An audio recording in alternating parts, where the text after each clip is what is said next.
নারায়ণ আর বড় ঠাকুরের পুজোতে এত সিন্নি মাখা হলো, তাতে কি সব লোকের হলো নাকি কম পড়ে গেল প্রসাদ? তো আজকে ছিল বাড়িতে নারায়ণ এবং বড় ঠাকুরের পুজো, অর্থাৎ শনিদেবের পুজো। তো যথারীতি এখানে ছোটো কাকি, আমি, বড়দাদা, মেজবম্মা এবং মামি রয়েছি। আর ঠাকুরমশাই চলে এসছে পুজো করতে, যদিও 1 ঘন্টা লেট, যা টাইম দিয়েছিল তারপরে 1 ঘন্টা লেট, ও এরকমই লেট করে। তো আগেই বলে দিই, এই পুজোটা আমার তার দাদুর আমল থেকে চলে আসছে। তো নারায়ণ পুজো এবং হচ্ছে গিয়ে বড় ঠাকুরের পুজো ভাদ্র মাসের শনিবারে এটা হয় আমাদের বাড়িতে। দিনটা হচ্ছে গিয়ে ভাদ্র মাস, এবার যে কটা শনিবার পড়বে তার মধ্যে যে কোনো একটা। এরপর পুজোর পরে নারায়ণের পাঁচালি পড়ে নেওয়া হচ্ছে, অর্থাৎ ব্রতকথা। তো আমরা সবাই মিলে হাতে দূর্বা এবং ধান নিয়ে শুনছিলাম। তারপর হলো আরতি। তো আরতির পর হবে পুষ্পাঞ্জলি, এদিকে পঞ্চপ্রদীপ দিয়ে আরতি হচ্ছে। তারপর যেরকমভাবে হয় সেইভাবে সমস্ত কিছুটা হচ্ছে। আর আমি শঙ্খটা বাজিয়ে নিলাম, কারণ আরতির সময় কাঁসর ঘণ্টা, শঙ্খ, উলুধ্বনি দেওয়াটা উচিত। তো যথারীতি ঘরের পুজো হয়ে যাওয়ার পরে চলে এসছে বাইরে, কারণ বড় ঠাকুরের পুজো বাইরে করতে হয়।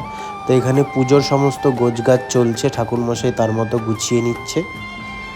তারপর বসে পড়লো পুজো করতে ঠাকুরমশাই, আর এদিকে আমরা সবাই বসে আছি, দাঁড়িয়ে আছি, যে যেমন উপোস করেছে সেইভাবে। আর এই যে হচ্ছে আমি একটু হালকা করে দেখিয়ে দিলাম। তো যাই হোক, এদিকে ঠাকুরমশাইয়ের মতো পুজো করছে, এদিকে বাবাও বসে রয়েছে। তো আস্তে আস্তে নিয়ম মাফিক যেরমভাবে যেটা করার ঠাকুরমশাই সেইভাবেই ঠিক পুজো করছে। আর আমরা সবাই মনোযোগ দিয়ে পুজো দেখছি, যাতে আমরা যেহেতু উপোস করে আছি আমরাও তার সাথে যুক্ত হতে পারি। আর এখানে বড় ঠাকুরের আবার পাঁচালি পড়া শুরু হয়ে গেছে, অর্থাৎ ব্রত কথা। আমরা সেরকমই ধান দুব্য হাতে নিয়ে শুনছিলাম। এদিকে সবাই রয়েছে, যাদেরকে দেখছো বাবা বাদে সবাই মোটামুটি উপোস করেছে। আর বাবু এই ভিডিও ফুটেজটা তুলেছে বলে হাতটা কাঁপিয়ে দিয়েছে। আর যতটুকু পেরেছি দেওয়ার চেষ্টা করেছি ভিডিও ক্লিপ তুলে, পুরোটা হয়তো দিতে পারিনি, যতটুকু পেরেছি ততটুকু। তারপরে এদিকে সবাই মিলে পুষ্পাঞ্জলি দিয়ে দিচ্ছি বাবার কাছে। তারপরে বড় ঠাকুরের আরতি হচ্ছে পঞ্চপ্রদীপ দিয়ে। তারপরে একটার পর একটা যা যা আরতির জিনিসপত্র আছে সেগুলো দিয়ে হবে। তো তারপরে এদিকে আরতি করার পরে ধূপধুনো দিয়ে আরতি করছে।